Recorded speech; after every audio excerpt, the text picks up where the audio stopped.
Assalamualaikum warahmatullahi wabarakatuh. Perkenalkan, saya Mutiara Pratami dengan NIM 190997 dari Pendidikan Akuntansi. Di sini saya akan menjelaskan manajemen persediaan. Definisi manajemen persediaan. Manajemen persediaan adalah salah satu bagian penting di perusahaan yang dimana berfungsi untuk mengontrol persediaan yang dimiliki perusahaan. Dapat dikatakan, ini adalah sebuah proses untuk mengatur persediaan barang dalam suatu perusahaan. Adapun definisi menurut para ahli, menurut Lukas Setia Atmaja, mengadakan persediaan yang dibutuhkan untuk operasi yang berkelanjutan pada biaya yang minimum. Kegiatan manajemen persediaan. Pertama, memastikan persediaan yang dikelola dengan optimal. Kedua, biaya persediaan seefisien mungkin. Ketiga, memastikan persediaan yang ada cukup untuk periode berjalan.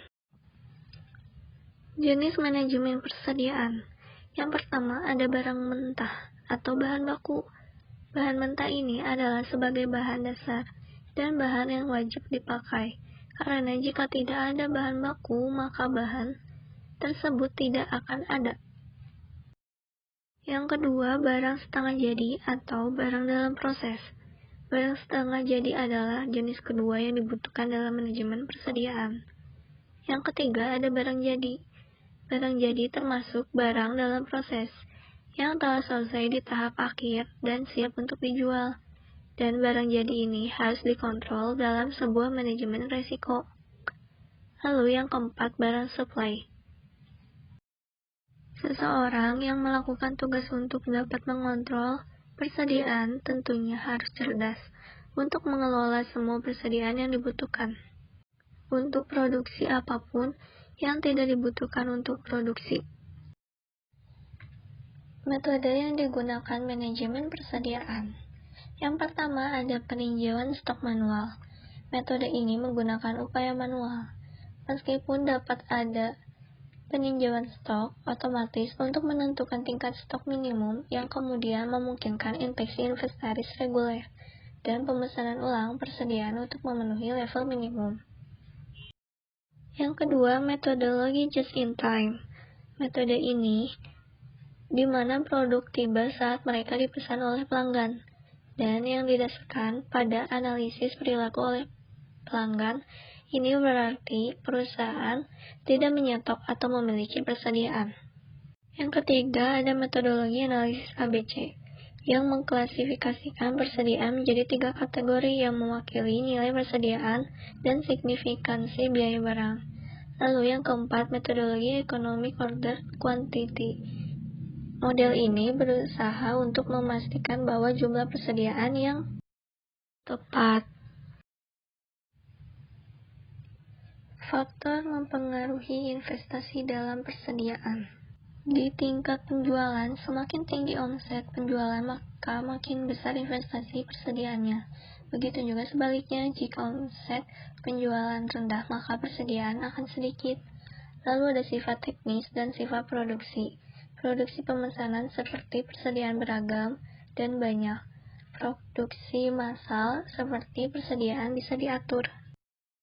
Ada daya tahan bahan baku dan produk akhir.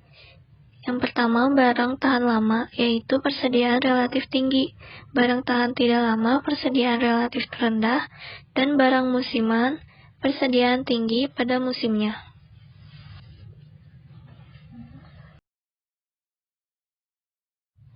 Lalu saya akan menjelaskan manajemen persediaan dari PT Sinar Sosro Indonesia. PT Sinar Sosro ini adalah perusahaan yang bergerak di bidang minuman teh dalam botol. Salah satu bahan bakunya itu gula pasir. Rata-rata pemakaian bahan baku gula pasir dilihat dari tahun-tahun sebelumnya, yaitu mencapai 365578497 kg per tahun. Nah, gula pasir ini adalah salah satu bahan baku yang harus tersedia setiap saat di gudang, karena gula pasir menjadi bahan baku utama dalam produksi minuman teh botol. Jadi pengendalian persediaan bahan baku gula pasir harus benar-benar diperhatikan, melihat dari biaya yang dikeluarkan untuk pembelian bahan baku yang sangat besar, dan harus tetap tersedia di gudang setiap saat. Karena berpengaruh terhadap kelancaran produksi, waktu tunggu bahan baku sampai di gudang juga membutuhkan waktu lama, rata-rata menunggu sampai 27 hari, karena lokasi pemasok gula yang sangat jauh dengan perusahaan PT Sinar Sosro, yang mengharuskan perusahaan juga tetap mengantisipasi persediaan cadangan selama bahan baku yang dipesan belum tiba di gudang. Metode yang digunakan PT Sinar Sosro Indonesia. Metode EOQ, yaitu Economic Order Quantity, adalah salah satu metode pengendalian persediaan untuk menentukan jumlah optimum pemesanan yang dilakukan untuk setiap pemesanan.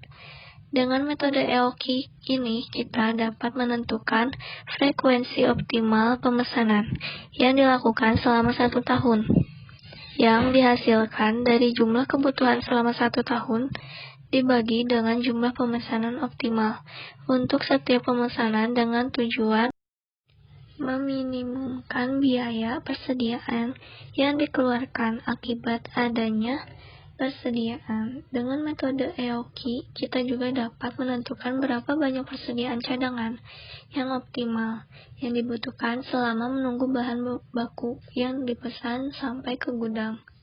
Sehingga dengan didapatnya pesanan dan persediaan cadangan yang optimal dapat lebih meminimumkan biaya yang dikeluarkan dalam persediaan bahan baku dan menjaga jumlah persediaan bahan baku supaya tidak sampai terjadi kecurangan persediaan. Persediaan dalam PT ini merupakan satu kekayaan yang meliputi barang-barang milik perusahaan dengan maksud untuk dijual atau persediaan barang yang masih dalam proses produksi, ataupun persediaan bahan baku yang menunggu untuk digunakan dalam suatu proses produksi. Dari permasalahan tersebut, saya tertarik untuk menganalisis pengendalian persediaan bahan baku PT Sinar Sosro yang selama ini dilakukan perusahaan dan mencoba untuk menerapkan metode EOQ dalam melakukan pengendalian persediaan bahan baku PT Sinar Sosro ini. Sekian dari saya. Wassalamualaikum warahmatullahi wabarakatuh.